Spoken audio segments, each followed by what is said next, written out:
ICC কার সবার নাকি শুধুই টিম ইন্ডিয়ার?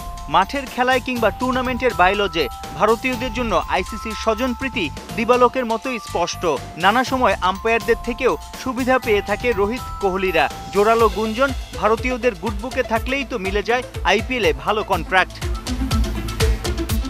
আইসিসি কিংবা আম্পায়ারদের থেকে নানা অ্যাঙ্গেলে সুবিধা পেয়েও কেন 11 বছর ধরে শিরোপাহীন টিম ইন্ডিয়া?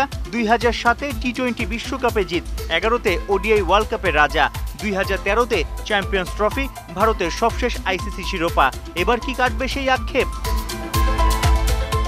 বৃহস্পতিবার শুরু ওদের সুপার 8 মিশন। সামনে ফারুকি, রাশিদ, নবী, নূরদের নিয়ে গড়া দুর্দান্ত বোলিং অ্যাটাক। কখনো বড় মঞ্চে ভারতকে ডিঙাতে না পারা আফগানরা কি বার্বাডোজে বাজিমাত করতে পারবে? রোহিতের 150, গ্রুপ স্টেজে 3 ইনিংসেই সিঙ্গেল ডিজিটে আউট কোহলি। ফারুকের ইনসুইং ডেলিভারি বিপদের কারণ হতে পারে টিম ইন্ডিয়ার টপ অর্ডারের জন্যে। দুই দলের স্পিন অ্যাটাকের মধ্যেই এই ম্যাচে আসল লড়াইটা হবে। আফগান শিবিরে leg spinner, Chinaman, off spinner সব ভ্যারিয়েশনই আছে। বার্বাডোজের পিচও হতে পারে স্পিন সহায়ক। কোনো অংশে পিছিয়ে নেই টিম ইন্ডিয়াও। তবে চ্যালেঞ্জে জিততে আকসারা জাদেজার সঙ্গে একাদশে ফেরাতে হবে কুলদীপ যাদবকে। সেক্ষেত্রে বাদ পড়তে পারেন পেসার মোহাম্মদ সিরাজ।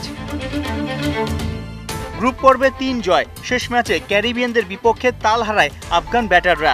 সুপার 8-এ কঠিন মহারণে গুরবাজ, জাদরান, ওমর জাইদের জ্বলে ওঠার বিকল্প নাই।